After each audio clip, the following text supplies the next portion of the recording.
Halo, Assalamualaikum warahmatullahi wabarakatuh. Teman-teman sekalian, teman-teman satu profesi, teman-teman satu perjuangan, salam solder panas.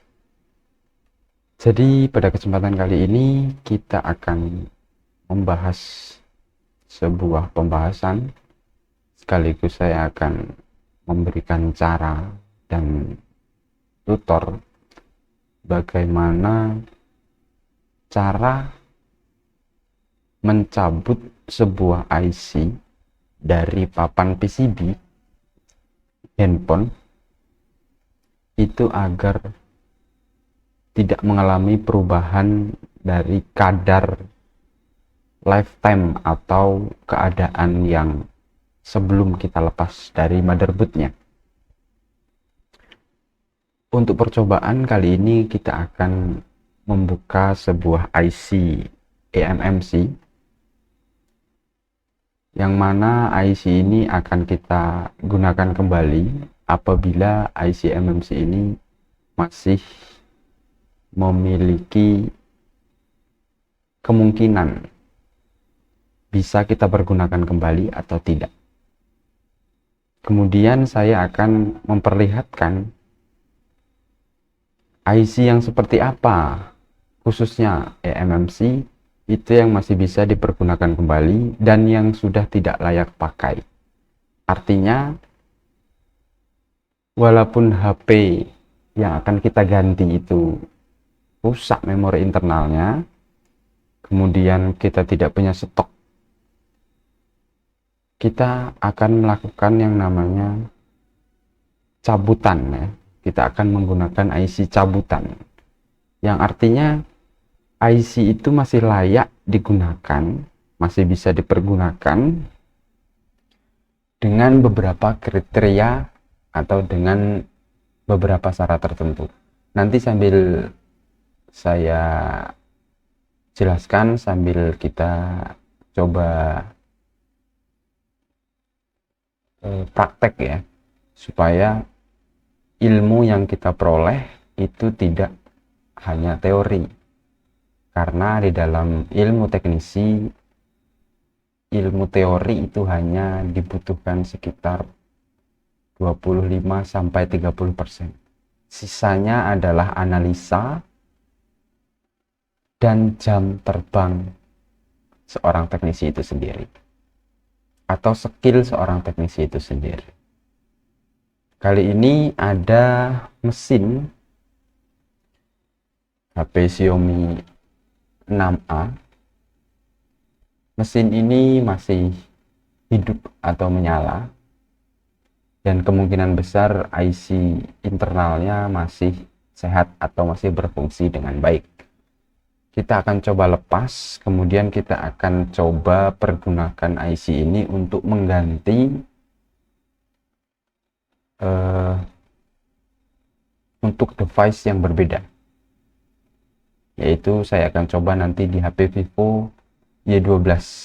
Nanti di video selanjutnya akan saya upload juga tutorialnya, tapi sebenarnya saya tidak punya stok eMMC, sehingga saya harus ngobrak-ngabrik tadi ya, nyari bangkaian.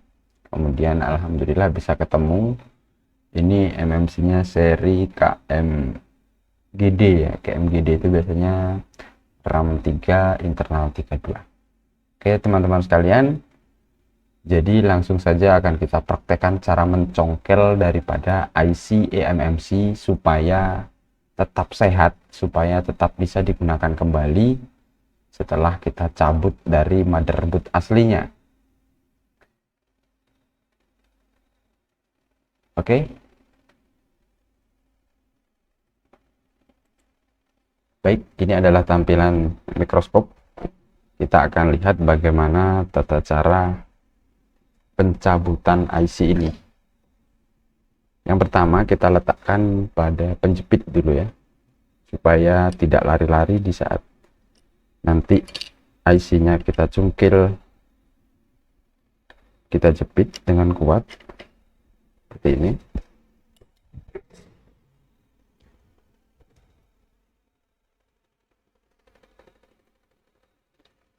Nah, teman-teman bisa perhatikan jenis IC-nya adalah KMGD ya. Saya akan menggunakan IC ini untuk mengganti eMMC dari HP Vivo Y12. Untuk cara pergantian eMMC Vivo Y12 nanti akan kita lanjutkan di tutorial berikutnya. Jangan lupa bismillah, jangan lupa kopi.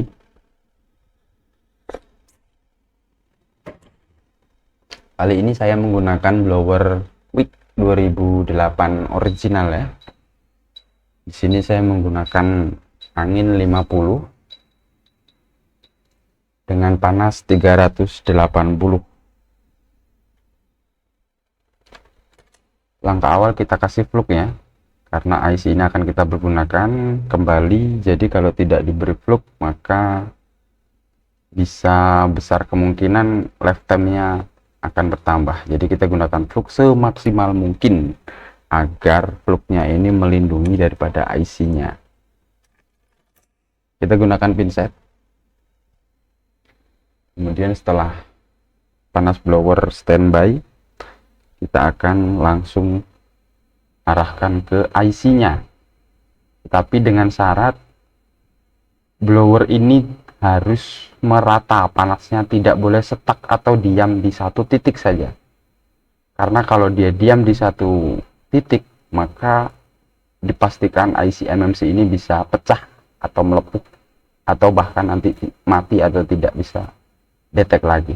Makanya ini coba perhatikan blowernya, ini saya putar terus tanpa henti dengan tujuan supaya panasnya ini merata kepada semua bagian timah yang ada di balik daripada IC ini, sambil digoyang-goyang seperti ini. Dan ingat teman-teman, karena panas kita ini dikategorikan dengan panas yang lumayan tinggi, maka kita tidak boleh terlalu lama, sehingga kita harus sedikit memaksa IC ini. Tidak harus menunggu sampai meleleh, benar-benar meleleh, kita harus cepat, gerak cepat untuk mencungkilnya. Kita lebih dekat lagi dengan putaran yang lebih cepat. Nah, seperti ini. Hati-hati, jangan sampai jatuh IC-nya.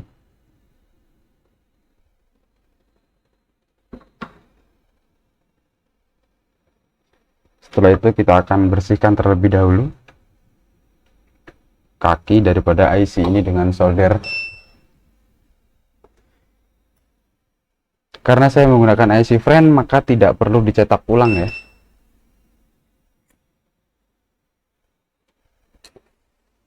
Cukup kita ratakan saja kaki-kaki IC-nya seperti ini. Kalau untuk IC BGA 221 dia di sini ya teman-teman, sini. Ini yang wajib terkoneksi ke box. Kalau yang sini-sini tidak wajib. Yang wajib yang di sini saja.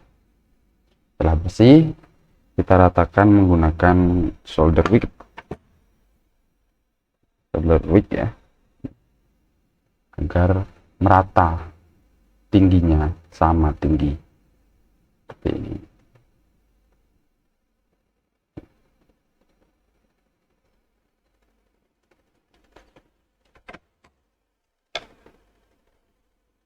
Diusahakan hati-hati, pelan-pelan, dan jangan pernah beri thinner di saat IC ini masih panas. Jadi kita tunggu sampai dingin dulu baru kita bersihkan dengan thinner. Karena nanti kalau dalam kondisi panas dia kita siram menggunakan thinner, bisa biasanya dia bisa error teman-teman.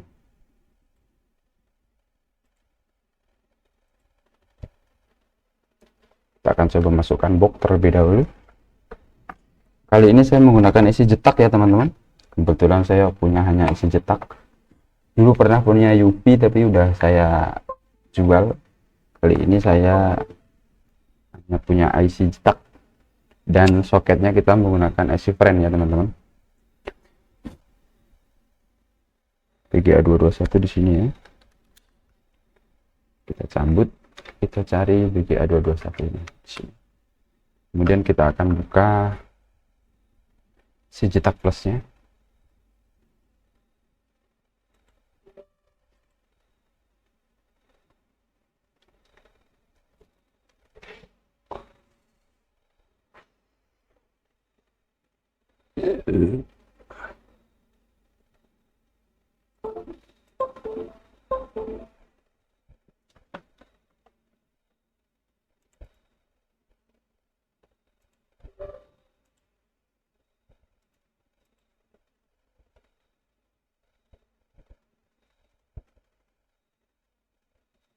Kita tunggu isi cetaknya sampai terbuka dulu.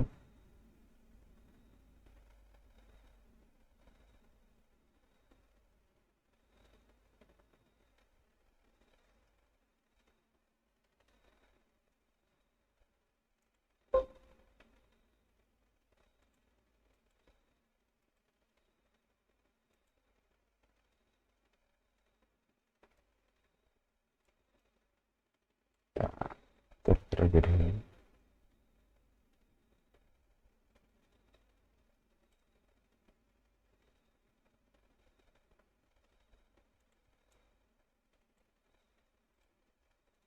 Nah ini ya teman-teman, si cetaknya sudah terbuka. Akan kita coba masukkan soket IC friend-nya. Kemudian kita pilih apa ini update ya, tidak usah kita update.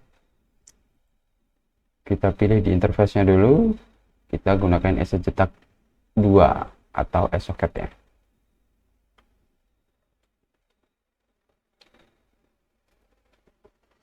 Biarkan semuanya default, kemudian kita cek eMMC.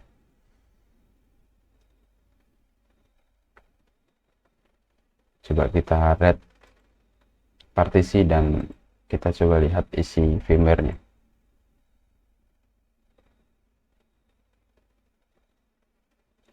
Nah, bisa dilihat ya teman-teman, IC-nya adalah Samsung KMGD6 ini ya. Untuk internalnya adalah 32 GB. Kita akan coba cek smart report-nya.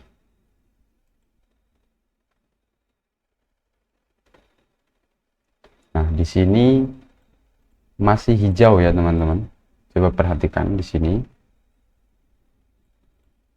Di sini 40 sampai 50% device lifetime usage. Artinya sudah hampir setengah masa aktif daripada kondisi IC eMMC ini dipergunakan.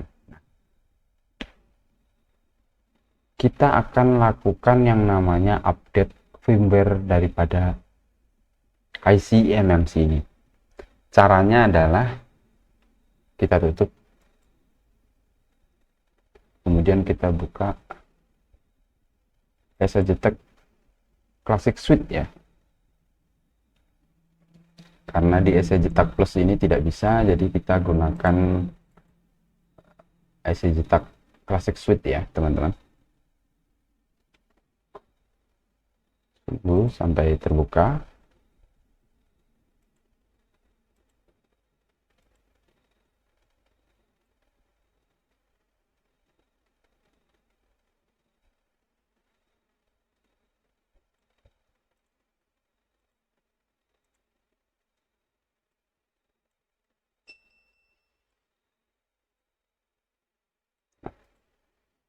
Sini kita pilih eMMC, kemudian kita coba detect IC eMMC-nya. eMMC sudah terbaca di sini. Oh, ternyata di sini terbaca ya teman-teman. Ini adalah Xiaomi Redmi 6, kemudian Kereus untuk name-nya. Langkah awal adalah kita klik di sini lanjutan, kemudian kita pilih dump MMC FW. Ini artinya kita backup terlebih dahulu daripada firmware IC eMMC nya ya teman-teman. Ternyata tidak bisa. Kalau tidak bisa, langsung saja kita update MMC FW nya.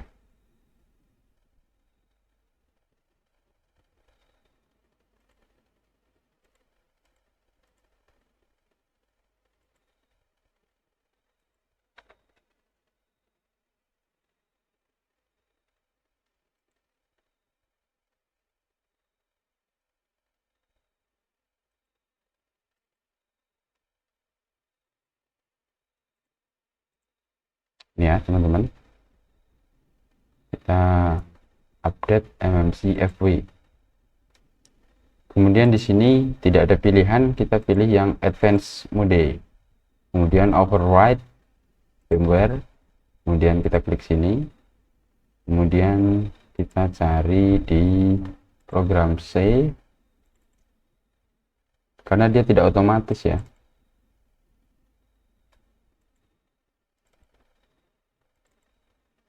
Kemudian isi cetak MMC firmware, kita ketikkan di sini KMG.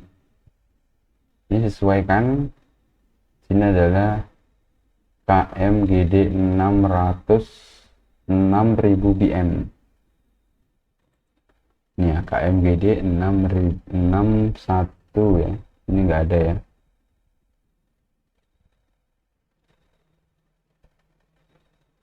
Ini tidak ada teman-teman. Untuk firmware-nya tidak ada ya. Saya kebetulan tidak punya. Coba kita lihat lagi ke atas.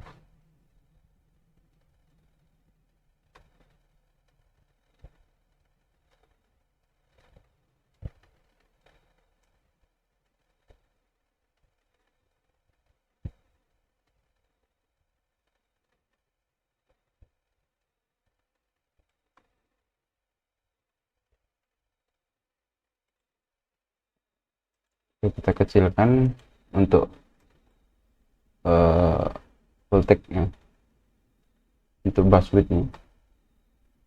Sini kenapa terbaca ini ya? Kita akan coba tutup lagi teman-teman. Kita akan coba buka isi cetak plus yang tadi. Kenapa berbeda? Seperti berbeda. Coba kita lihat MMC-nya dulu. Ternyata di sini MMC-nya KMGD 601 BM ya teman-teman. Kenapa tadi terbacanya error seperti itu ya? Saya juga tidak tahu kenapa bisa error.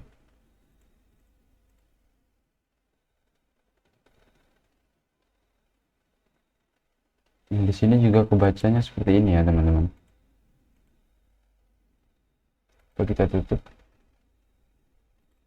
kita buka lagi.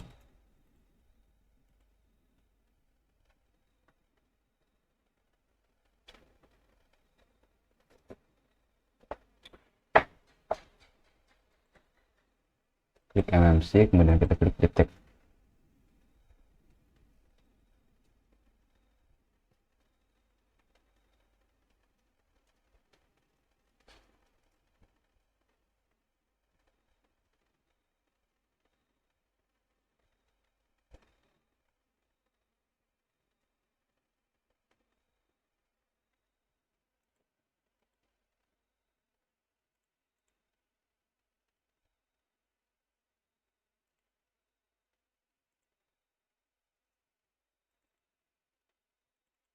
Kita akan coba saja ya.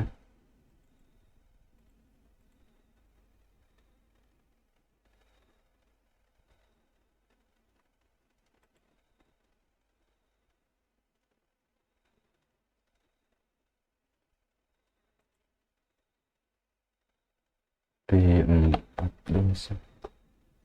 Kita cek lagi IC MMC-nya di sini B421. Baik, kita coba ambil yang paling bawah ya, kemudian kita confirm. Baik, kita coba tunggu apakah bisa.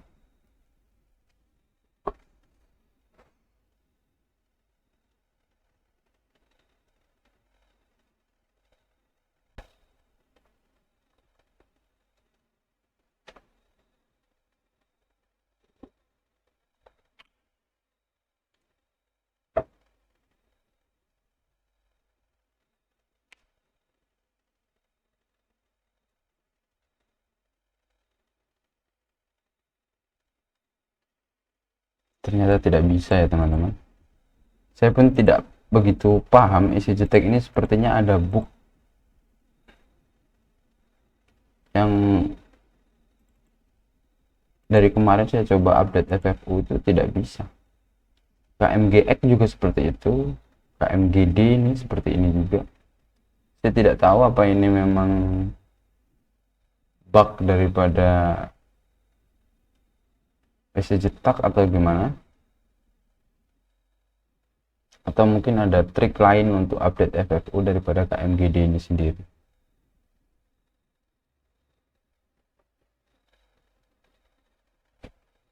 Semoga ini berhasil.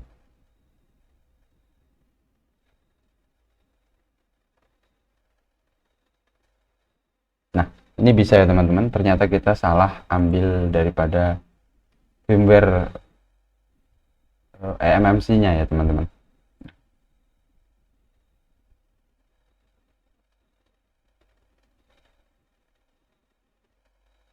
Baik, kita akan buka di EC JTAG Plus-nya lagi.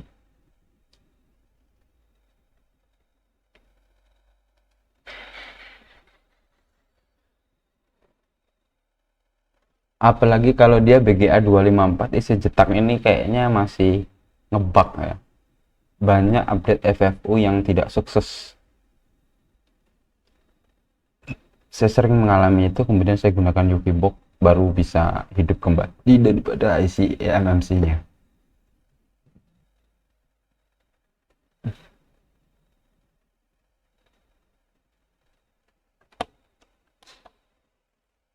Coba lagi, karena ini terbaca 4 bit ya, kemungkinan ada kaki yang tidak menyentuh. Kemudian kita cek di bagian smart report. Baik, di bagian smart report ini sudah kembali normal atau kembali 010 lagi. Nah,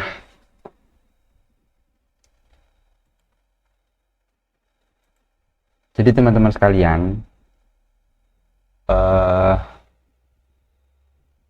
kalau kita lihat setelah proses pencokelan tadi, yaitu sekitar 30-40% sudah dipergunakan, atau ya kita anggap saja sudah separuh ya, sudah 50% dipergunakan. Yang perlu kita pikirkan lagi adalah Redmi 6 itu sudah keluar entah berapa tahun yang lalu teman-teman. Kemudian memori internalnya itu baru terpakai sekitar 50% daripada lifetime-nya. Jadi bisa dipastikan IC eMMC itu masih bagus. Artinya harusnya kalau sudah bertahun-tahun yang lalu, mestinya kalau eMMC-nya itu buruk atau tidak bagus kualitasnya, kemungkinan besar dia sudah usang atau sudah mungkin urgent atau mungkin sudah hampir 90%. Tetapi ini hanya 30-40 atau 40-50 saja. Artinya baru separuh nyawa dari eMMC-nya ini dipergunakan. Artinya inilah memori internal yang masih bisa dipergunakan. Tetapi apabila masih ada yang lebih baik lagi, ada yang masih 10-20 atau 20-30, itu kemungkinan besar lebih bagus.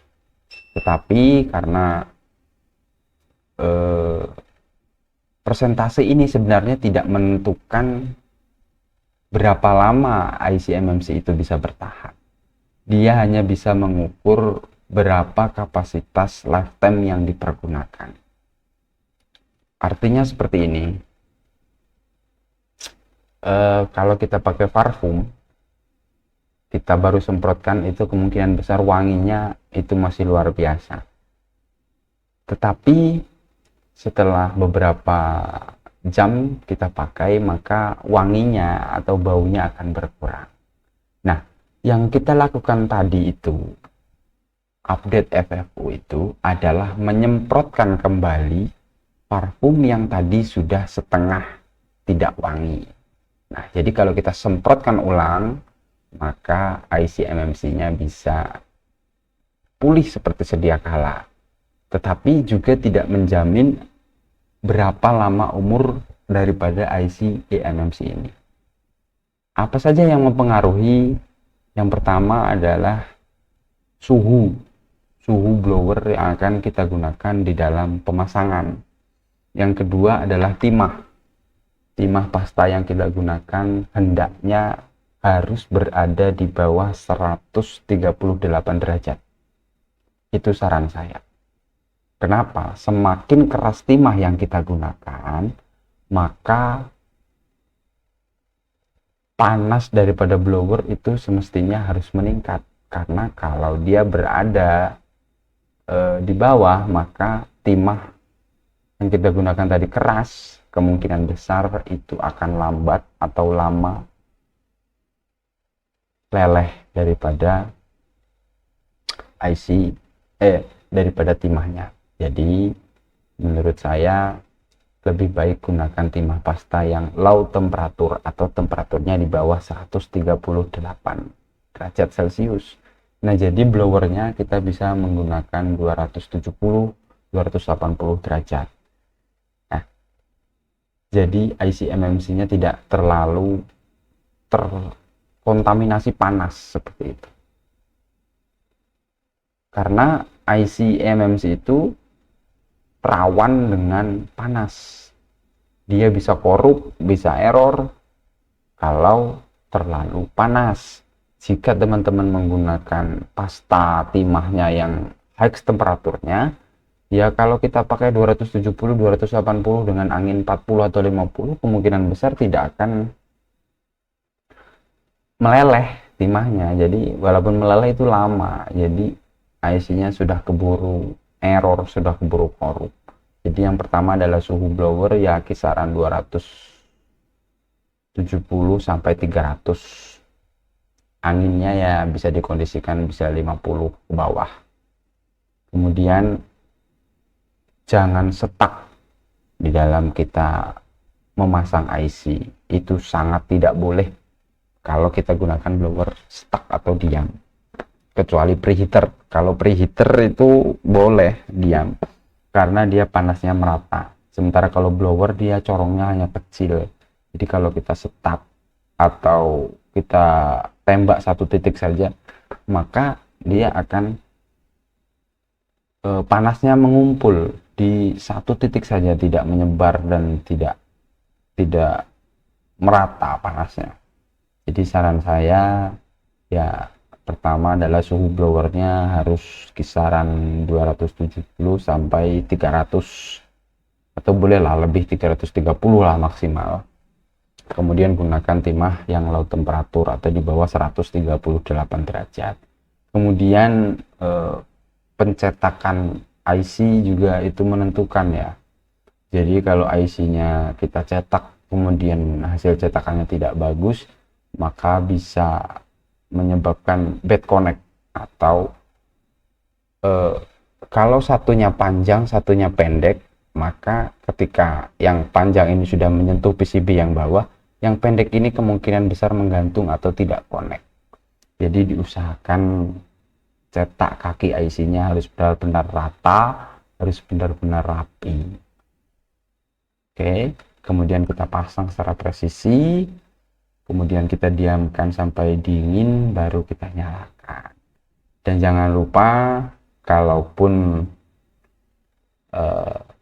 ada, gunakan thermal pad atau pendinginnya, letakkan di atas IC MMC-nya. Itu akan membuat IC-nya adem, tidak panas. Kemudian flux, jangan lupa gunakan flux untuk pemasangan IC MMC-nya agar dia panasnya sedikit tertahan dan panas dari semburan blowernya bisa merata. Seperti itu ya teman-teman. Jadi sekali lagi, IC MMC itu jarang pakai yang baru ya. Saya sendiri kemungkinan besar belum pernah pakai IC MMC baru ya.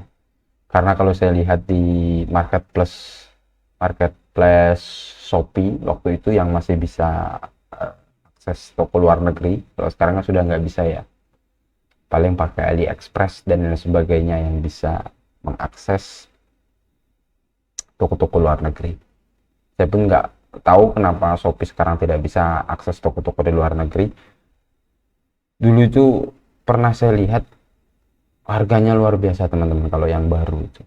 Jadi kita gunakan yang 2N atau yang cabutan-cabutan saja. Tetapi perlu diingat, kita harus beli IC MMC itu kepada orang-orang yang bertanggung jawab. Artinya ya kalau fisik itu nggak bisa ditandai ya. Fisik daripada MMC-nya itu tidak bisa ditandai teman-teman. Kemudian lifetime-nya ini juga bisa dimanipulasi. Ya seperti ini tadi. Ini walaupun sudah arjen 90%, kemudian kalau kita FFU maka dia akan lifetime-nya kembali ke 0,10 lagi. Tetapi lebih baik kita beli mesin gambling ya, mesin X Fabric itu yang biasanya itu adalah masih grass ya, belum pernah kena blower dan lain sebagainya. Kalau kita beli copotan-copotan yang 2N itu biasanya ya adalah pemain-pemain yang usil, yang sudah arjen, bahkan mereka FFU, mereka jual belikan seperti itu. Jadi hati-hati, kalau belanja MMC dicoba dulu 1 atau 2, kemudian kita coba pasang, kemudian bagaimana menyala atau tidak, dengan ketahanan berapa lama, seperti itu. Karena yaitu banyak calo-calo yang gak jelas ya. Kadang-kadang yaitu IC sudah busuk, sudah lifetime-nya habis, bahkan arjen, atau bahkan mungkin sudah dead. Itu kalau IC Samsung masih bisa dinyalakan kembali, masih bisa dites poin, kemudian diupdate FFU-nya, masih bisa nyala. Tapi nanti kalau kita pasang ke device, ke HP, itu tidak akan awet teman-teman. Sebenarnya ya kita jadi teknisi ini serba salah ya. Kita beli IC taunya itu adalah dari baca deskripsinya bagus, ini cabutan sekian persen, ternyata itu adalah IC MMC yang sudah arjen, yang sudah habis masa lifetime-nya, bahkan sudah dead, kemudian dihidupkan kembali dengan cara test point dan update FFU. Oke teman-teman, jadi itu semua yang bisa saya bagikan, mudah-mudahan ada yang bisa bermanfaat lah ya buat kita. Hati-hati, sabar, teliti, itu adalah kunci daripada pekerjaan kita sebagai seorang teknisi. Saya sudah hampir 8 tahun ya teman-teman bergelut di dunia teknisi ini. Mulai dari belum menikah sampai sekarang anak sudah hampir umur 6 tahun atau 7 tahun lah. Jadi saya sudah 7 atau 8 tahun ini servis di bidang HP terutama, sambilan ya kadang komputer dan juga print. Pokoknya kalau dulu itu pertama kali saya buka itu apa aja saya terima teman-teman. Ini jadi curhat ya. Tapi nggak apa-apa ya, itulah sedikit yang bisa saya bagikan. Mudah-mudahan teman-teman bisa mengambil maksud dan tujuan saya. Jadi sekali lagi, hati-hati dalam membeli IC MMC, karena di luaran sana banyak pedagang-pedagang yang tidak jujur. Saya tidak mengatakan semua pedagang online shop itu tidak bagus, tidak, tetapi harus teliti, harus dicoba terlebih dahulu. Beli 1 atau 2, coba kita pasang, kemudian tahan berapa lama ya. Kalau misalkan bagus, besok bisa dipercaya, berarti teknisi berarti penjualnya jujur ya. Karena ya itu, taunya kita beli, kemudian kita pasang, nyala, kemudian tidak tahan 2 hari 3 hari balik lagi. Oke teman-teman, itu aja yang bisa saya sampaikan. Mudah-mudahan bisa diambil sedikit manfaat di dalam menentukan IC MMC, kemudian di dalam tutorial cara mencabut IC MMC-nya. Itu aja ya. Kalau ada yang mau berkonsultasi atau mau ditanyakan, atau bahkan mau ada yang mau berbagi sharing-sharing, boleh. Dan saya mohon maaf apabila ada penyampaian saya yang tidak berkenan, kata-kata saya yang masih belepotan, harap maklum karena ini masih belajar ya teman-teman. Jadi sekali lagi saya mohon maaf, kalaupun itu ada benarnya, itu adalah dari pengalaman saya pribadi dan tidak lepas dari campur tangan Tuhan. Mudah-mudahan kita semuanya sehat badannya, dilancarkan rezekinya, dilindungi dari segala mara bahaya. Terima kasih. Assalamualaikum warahmatullahi wabarakatuh. Sampai jumpa.